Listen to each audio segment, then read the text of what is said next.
Everyone, welcome to Vyas IAS. So this is the next part of Nitin Singhania. अब हम next part करते हैं जिसमें हमें आज करना है जिसमें हम देख रहे हैं various estimates of national income.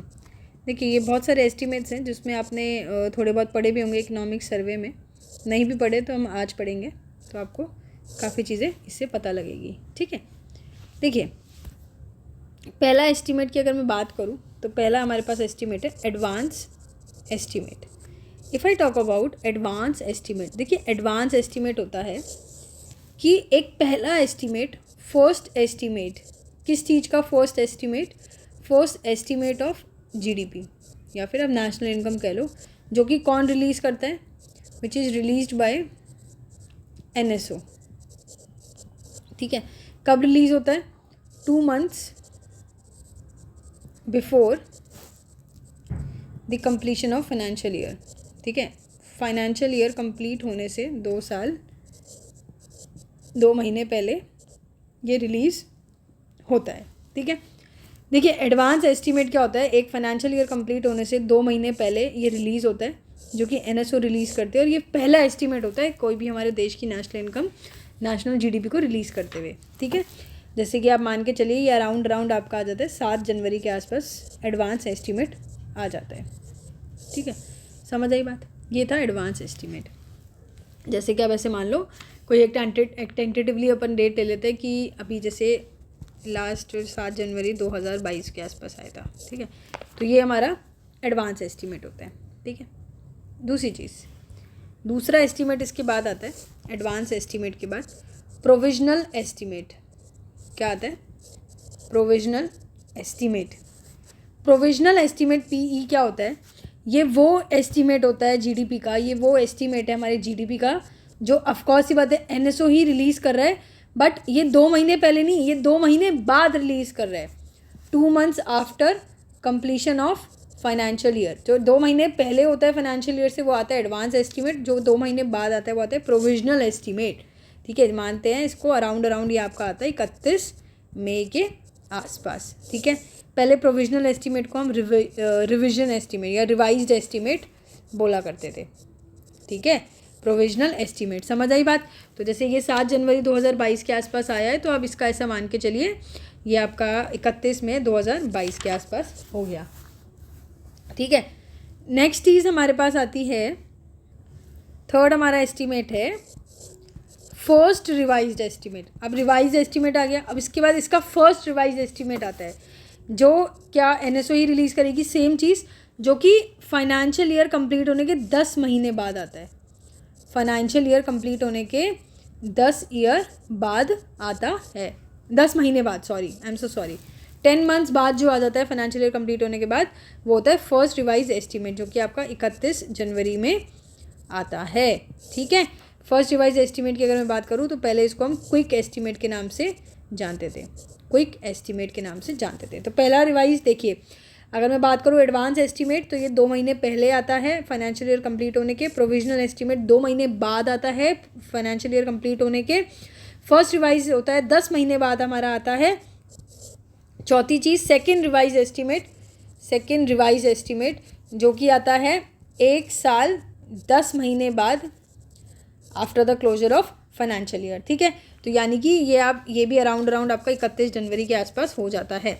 जैसे कि मैंने ये आपको बोला 31 मई 2022 में आता है, तो अब ये मान के चलिए ये 31 जनवरी 2023 में आएगा और ये वाला क्या आएगा 31 जनवरी 2024 के आसपास निकलेगा. ठीक है, क्योंकि 1 साल और लग जाते हैं ना, 10 महीने तो ये था, ये 1 साल 10 महीने तो 1 साल बाद लगा लो आप, सीधी सी बात है. ठीक है, समझ आई बात? पांचवी चीज़ थर्ड रिवाइज एस्टिमेट. तो ये जो एस्टिमेट है जीडीपी का ये रिलीज़ होता है 2 साल 10 महीने बाद. ठीक है, वही सेम 31 जनवरी अगर हम कहें 31 जनवरी आफ्टर 2 सक्सीडिंग ईयर्स मान लेते हैं 2025 के आसपास आता है. ठीक है, समझ आई बात? अब इसके बाद हमारे पास होता है मेथड्स, हम देखेंगे जो कि बहुत इंपॉर्टेंट टॉपिक है हमारा. ठीक है, आज के लेक्चर का बहुत इंपॉर्टेंट टॉपिक है.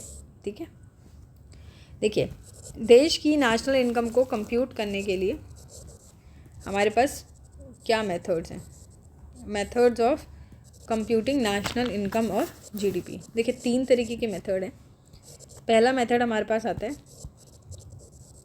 Product method, income method, expenditure method. ठीक है, अगर अब मैं बात करूँ प्रोडक्ट मेथड की, तो प्रोडक्ट मेथड को अपन वैल्यू एडिड मेथड भी बोलते हैं। अब क्या होते हैं ये सब अभी हम डिटेल में देखेंगे। ठीक है, इनकम मेथड को हम डिस्ट्रीब्यूशन मेथड बोल देते हैं। इनकम मेथड को डिस्ट्रीब्यूशन मेथड बोला जाता है और एक्सपेंडिचर मेथड को टोटल आउटले मेथड बोला जाता है। ठीक है, समझ आई बात। तो अगर हम पहला मेथड देखते हैं, पहला मेथड हम डिस्कस करेंगे प्रोडक्ट मेथड। तो मैंने इसको बताया आपको कि वैल्यू एडिड मेथड भी बोलते हैं, इसको हम लोग आउटपुट मेथड भी बोलते हैं। अब नाम से समझ आ रहा होगा कुछ आउटपुट की बात हो रही है, प्रोडक्ट्स की बात हो रही है, कुछ वैल्यू एडिशंस की बात हो रही है, राइट। तो यही होता है प्रोडक्ट मेथड, जिसमें हम लोग कैसे देश की नेशनल इनकम किस तरीके से कैलकुलेट करते हैं। जो भी ग्रॉस वैल्यू ऐड हो रही है हमारे किसी प्रोडक्ट में, उसकी वैल्यू को ऐड किया जाता है। ठीक है, GVA जिसको हम बोल देंगे, या फिर आप इसको GDP MPB बोल देते हैं। ये कंप्यूट किया जाता है, जो कि कुछ नहीं होता, बल्कि क्या होता है, कैसे निकाला जाता है इसको, कि हमारे आउटपुट की क्या वैल्यू है माइनस इंटरमीडिएट कंजम्पशन। यार देखो, इसमें बात हो रही है कि आउटपुट्स की वैल्यू एडिशन की। तो आउटपुट जो बन रहा है, आउटपुट बनने की क्या वैल्यू है वही देखी जाएगी ना, उसकी कितनी बीच में इंटरमीडिएट कंजम्पशन है, वो चीज़ तो हम एक्सक्लूड ही करेंगे, वो तो ऑलरेडी इसमें फाइनल प्राइस में ऐड हो जाता है। तो वैल्यू ऑफ आउटपुट तीनों सेक्टर्स की बात होती है, primary, secondary, tertiary. Value of output of all the 3 sectors minus the intermediate consumption of all 3 sectors. इनको जब हम माइनस कर देते हैं और टोटल करेंगे तीनों सेक्टर्स के लिए, तो हमारे पास GDP MP आ जाएगा। अब GDP MP से नेशनल इनकम निकालना हमारे लिए आसान है। कैसे निकालते हैं आपको फॉर्मूला पता होगा। अगर मैं बोल रही हूँ NDPFC निकालना है, NNPFC, ठीक है, तो कैसे निकलेगा NNPFC, एक सेकंड थोड़ा एरर हो गया ना इसमें लिखने में। NNPFC कैसे निकलते हैं, GDP MP, NNG डिफरेंट है, माइनस डेप्रिसिएशन, ठीक है, प्लस NFIA, और इसमें आपका हो जाएगा फैक्टर कॉस्ट निकालना है। मार्केट प्राइस हमारे पास है, मार्केट प्राइस क्या होता है, बड़ा होता है। ठीक है, इस तरीके से हम लोग निकाल सकते हैं। तो ये होता है हमारा प्रोडक्ट मेथड। ठीक है, अब हो सकता है कि बच्चे को पूछे मुझसे, आप लोगों के पास डाउट हो दिमाग में कि यार ये इंटरमीडिएट कंजम्पशन क्या होता है। देखिए, अगर मैं बात करूँ इंटरमीडिएट कंजम्पशन की, तो इंटरमीडिएट कंजम्पशन होता है इंटरमीडिएट गुड्स जो कि रॉ मटेरियल होता है। बेसिकली इंटरमीडिएट गुड्स की consumption in the form of raw material.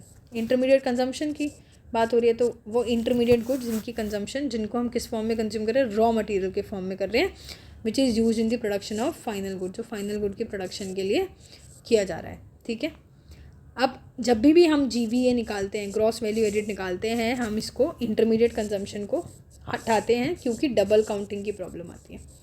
अब हो सकता है आपको नहीं समझ आए। मान लेते हैं ये वीट मिलते हैं, ठीक है, 10 रुपये के। एक बंदे ने वीट ख़रीदे, ठीक है, गेहूँ ख़रीदे, उससे आटा बनाया, उसको आटा की उसने जब कॉस्ट लगाई, तो वो मार्केट में 10 रुपये का तो नहीं बेचेगा, क्योंकि 10 रुपये का तो उसने ही ख़रीदा है इसके लिए कंजम्पशन। तो वो कितने के आसपास का ख़रीदेगा, मान लेते हैं वो 20 रुपये का मार्केट में उसको बेच रहा है। ठीक है, 20 रुपये का बेच रहा है।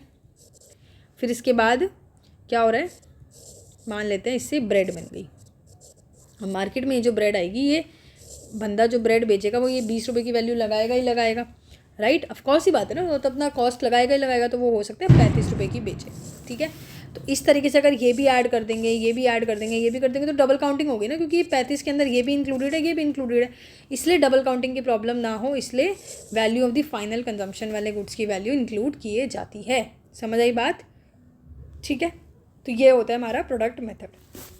अब इसमें अगर हम देखें कि प्रोडक्ट मेथड में अगर हम देखें कि कौन कौन से गुड्स एंड सर्विसेज हम लोग इसमें इंक्लूड करते हैं और कौन सी सर्विसेज इसमें इंक्लूड नहीं करते। यानी कि नेशनल इनकम निकालते समय which of the following values are included and which of the following values are not included.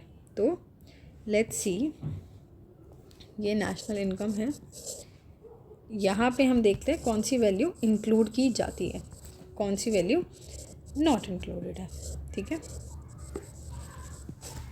If I talk about कि कौन सी वैल्यू इंक्लूड की जाती है, तब देखिए कोई भी गुड्स एंड सर्विसेज जो मार्केट में बिक रहा है टू अर्न प्रॉफिट, ठीक है, सिंपल सी बात है। कोई भी गुड्स एंड सर्विसेज जो नहीं बिक रहा है बट सप्लाई किया जा रहा है फ्री ऑफ कॉस्ट, आयुष्मा, ठीक है, गुड्स एंड सर्विसेज जो बेची नहीं गई है बट सप्लाई की जा रही है फ्री ऑफ कॉस्ट, जैसे कि मान लेते हैं स्कूल में लंच प्रोवाइड कर दिया, तो ये सब सर्विसेज है, तो ये चीज़ें भी इंक्लूड की जाती है। उसके अलावा कोई कुछ गुड्स मान लीजिए मैं बना रही हूँ, मैं खुद की प्रोडक्शन के लिए यूज़ कर रही हूँ, खुद की प्रोडक्शन के लिए जब मैं यूज़ करती हूँ तो ओन अकाउंट प्रोडक्शन जो भी चीज़ है वो भी इसमें यूज़ किया जाएगा।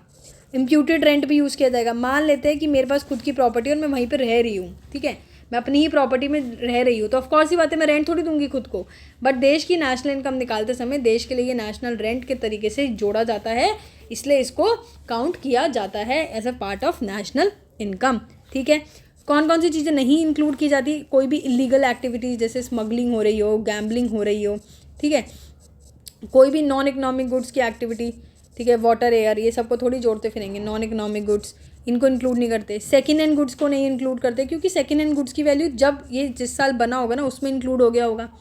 इंटरमीडिएट गुड्स, अभी मैंने बताया इंटरमीडिएट गुड्स की वैल्यू क्यों इंक्लूड नहीं होती, राइट, इंटरमीडिएट गुड्स नहीं होगा। ट्रांसफ़र पेमेंट इंक्लूड नहीं करते, गिफ्ट्स डोनेशन को वैल्यू नहीं कर सकते, गिफ्ट डोनेशन जिसने खरीदा है जिसकी प्रोडक्शन में तभी ये ऐड हो जाएगा ना, इसको थोड़ी ऐड करेंगे। कैपिटल गेन, अगर आपको कोई प्रॉपर्टी से कैपिटल गेन हो रहा है किसी स्टॉक से किसी शेयर से, तो ये चीज़ें भी इंक्लूड नहीं की जाती है। ठीक है, समझ आई बात। तो ये जो चीज़ थी ये हमारे पास थी प्रोडक्ट मेथड की, इसमें हमने जीडीपी देखा, जीवीए देखा। अब जीवीए की अगर मैं बात करूँ ना तो देखो जीवीए एक एक सेक्टर का निकलता है, तीनों को जब जोड़ देते हैं ना, तीनों जीवीए को जब हम जोड़ देते हैं तो हमारे पास वो जीडीपी निकल के आता है। ठीक है, समझ आ रही है बात। अब दो चीज़ें होती हैं, आज के टाइम पे जो जीवीए निकाला जाता है वो बेसिक प्राइस पे निकला जाता है। जीडीपी या जीवीपी एट बेसिक प्राइसेस होता है, पहले मार्केट प्राइस पे होता था, ठीक है, जिसको हम क्या बोलते हैं, जीवीए एट फैक्टर कॉस्ट। ठीक है, फैक्टर कॉस्ट वाला GVA plus net production tax, plus net production tax, पहले होता था एनआईटी। नेट प्रोडक्शन टैक्स और प्रोडक्ट टैक्स दोनों डिफरेंट है। नेट प्रोडक्शन टैक्स होता है प्रोडक्शन पे टैक्स और प्रोडक्शन पे ही सब्सिडी, यानी कि production tax minus production subsidy. ठीक है, समझ आई बात, आगे बात समझ है। और दूसरी चीज़ जो पहले हम लगाते थे वो होता था प्रोडक्ट टैक्स, कि प्रोडक्ट पे टैक्स लगना और प्रोडक्ट पे सब्सिडी लगना, जिससे हम निकालते थे एनआईटी। ठीक है, तो ये ध्यान रखिएगा, जीडीपी एट बेसिक प्राइस जो है वो GVA eight factor cost plus net production tax होता है। ठीक है, प्रोडक्शन टैक्स यानी कि production tax minus production subsidy. ठीक है, प्रोडक्शन टैक्स और प्रोडक्शन ये जो सब्सिडीज़ है कि हमारे वॉल्यूम ऑफ प्रोडक्शन पे मतलब डिपेंड नहीं करता है, ठीक है, इंडिपेंडेंट है उस पर। बट जो प्रोडक्ट टैक्स और प्रोडक्ट सब्सिडीज़ होती थी वो हमारी किस बेसिस पे निकाली जाती थी, on the basis of per unit of product. ठीक है, जैसे कि आप प्रोडक्शन टैक्स का एग्जांपल ले लो, स्टैम्प हो गया, रजिस्ट्रेशन फीस हो गया। प्रोडक्शन सब्सिडीज़ का ले लो, रेलवे पे सब्सिडी, इनपुट सब्सिडी दे देना फार्मर्स को। ठीक है, वहीं अगर मैं प्रोडक्ट टैक्स की बात करूँ तो प्रोडक्ट टैक्स में आपका जीएसटी आ गया, कस्टम ड्यूटी आ गया। प्रोडक्ट सब्सिडी में आपका हो गया कि कोई फूड सब्सिडी दी जा रही है, पेट्रोलियम फर्टिलाइजर सब्सिडी दी जा रही है, वो होता है। ठीक है, समझ आई बात। बाकी का जो हमारे दो इनकम मेथड और एक्सपेंडिचर मेथड है वो हम नेक्स्ट लेक्चर में देखते हैं। So thank you so much for watching this video.